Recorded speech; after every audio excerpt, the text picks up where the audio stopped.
ईश्वर पर विश्वास करो तो पूरी श्रद्धा से करो। फिर ये मत सोचो कि क्या होगा, क्यों हो रहा है और कब होगा। छोड़ दिया ना ईश्वर के श्री चरणों में, तो फिर उस विश्वास को भी तो छोड़ दो ना। अगर विश्वास डगमगाएगा तो चीजें जीवन में कैसे सुधरेंगी, तुम कैसे उभरोगे।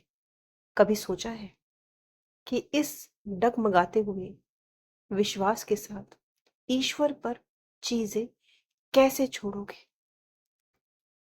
अक्सर देखता हूं कि लोग ईश्वर पर सब छोड़ तो देते हैं, ये कह तो देते हैं कि ईश्वर सब कुछ तुझ पर समर्पित और अर्पित है, पर जरा सी परीक्षा की घड़ी आती है तो फिर घबरा जाते हैं, अपने विश्वास को डगमगाने लगते हैं। फिर ये कैसा विश्वास जो परीक्षा आने पर हिल जाता है। वो सबूरी कहाँ चली जाती है, वो श्रद्धा कहाँ चली जाती है। हर कोई श्रद्धा और सबूरी का नाम तो लेता है, पर परीक्षाओं से घबराकर उस श्रद्धा और सबूरी को कहीं बहुत दूर छोड़ देता है। अगर ईश्वर पे सब कुछ छोड़ा है ना, तो देखो परीक्षाएं तो वो लेगा, बिना परीक्षाएं लिए वो नहीं छोड़ेगा।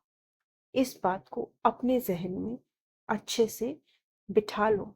तो जब परीक्षा देनी ही है तो फिर घबराना क्यों, हार जाना क्यों।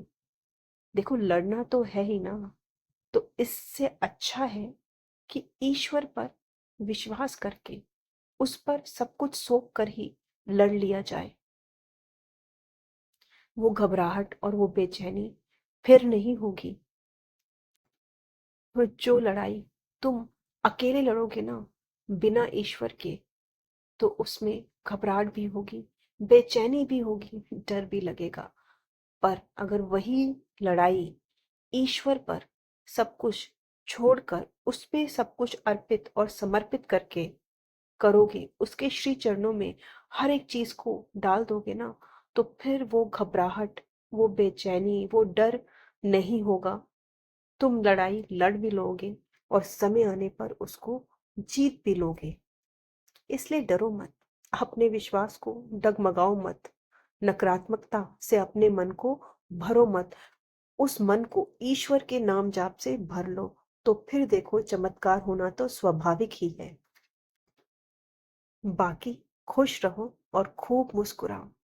बाकी बाकी तो अल्लाह मालिक।